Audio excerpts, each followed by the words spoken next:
Syncing ClickUp with Google Calendar allows you to view tasks and due dates directly in your Google Calendar, providing a comprehensive overview of your schedule. Here's how to set it up. Enable Calendar Sync in ClickUp.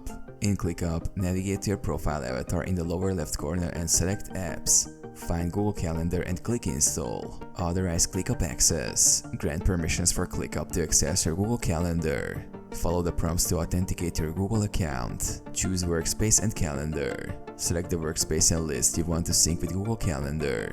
You can choose specific lists or sync all tasks from a workspace. Set up sync preferences. Customize sync settings such as sync frequency, task status, and date range. View in Google Calendar. Once configured, tasks with due dates from ClickUp will appear as events in your Google Calendar. Changes made in ClickUp will reflect in Google Calendar.